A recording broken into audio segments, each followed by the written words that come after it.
Wabarakatuh. Perkenalkan saya Anifreta, beserta teman kelompok saya Bapak Hotantolo Saribu. Di sini kami ingin mempresentasikan makalah kami yang berjudul Perilaku Biaya Aktivitas. Untuk mempersingkat waktu, saya akan mempresentasikan hasil dari makalah kami.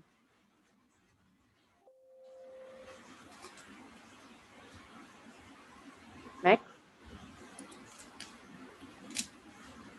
Perilaku biaya merupakan kunci keberhasilan perusahaan dalam mempertahankan dan menenangkan setiap persaingan usaha. Adalah bagaimana perusahaan mampu lebih efisien, ekonomis, dan produktif dalam menghasilkan output yang atau disebut dengan produk.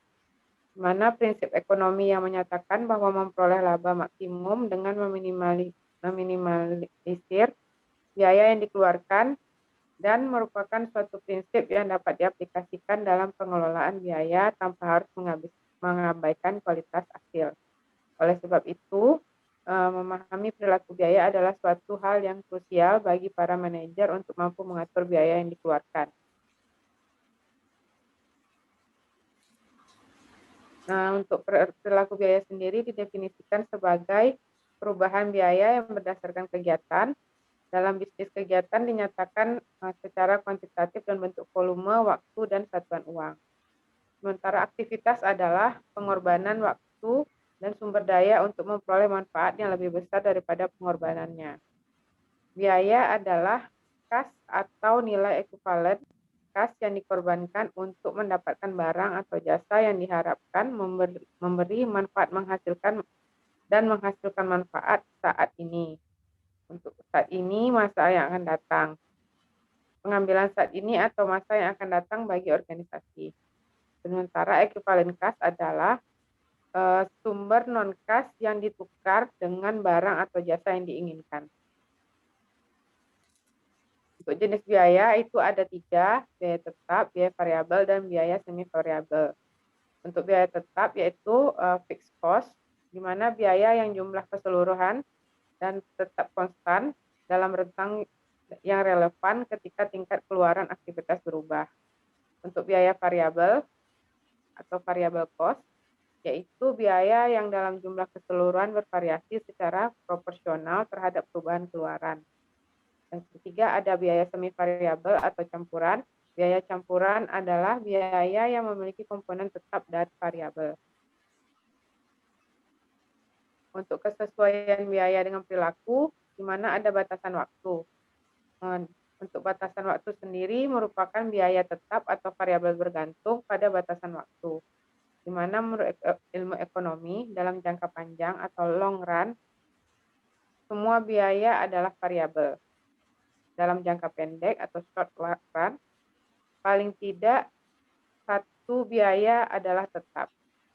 Untuk tujuan praktis, perusahaan dapat memperlakukan bahan baku langsung sebagai biaya variabel, walaupun jumlah bahan yang sudah dibeli bisa saja bersifat tetap untuk beberapa jam.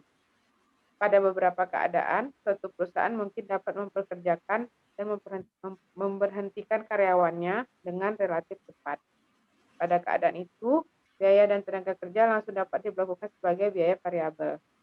Sementara pada kasus lain, perusahaan tidak dapat memberhentikan karyawannya saat terjadi penurunan produksi yang bersifat sementara. Mungkin terdapat perjanjian kontrak resmi dengan serikat pekerja yang membuat pemutusan hubungan kerja tersebut menjadi tidak mungkin.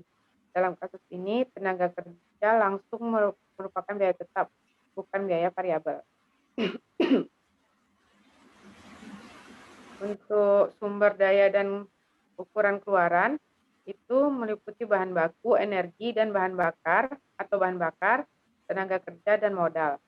Masukan-masukan ini digabungkan untuk memproduksi suatu keluaran.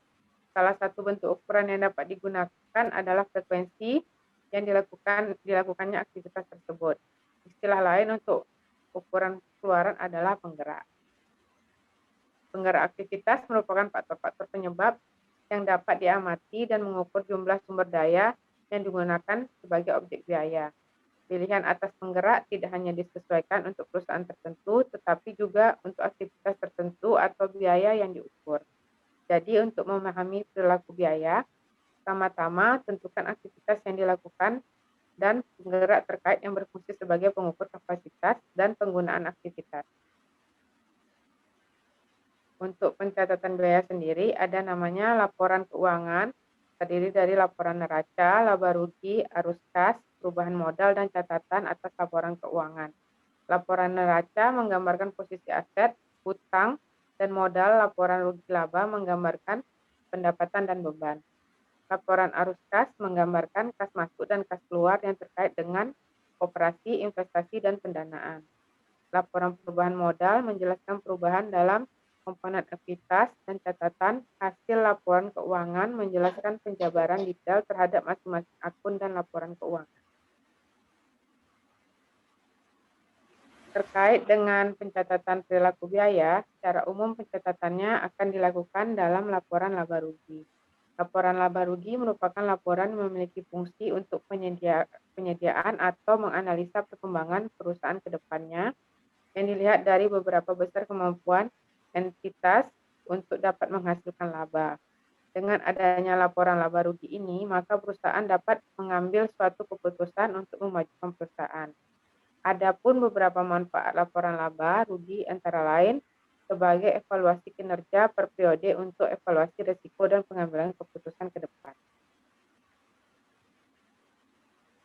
Demikianlah hasil presentasi kami. Sebelumnya kami ucapkan terima kasih kepada dosen pembimbing. Assalamualaikum warahmatullahi wabarakatuh.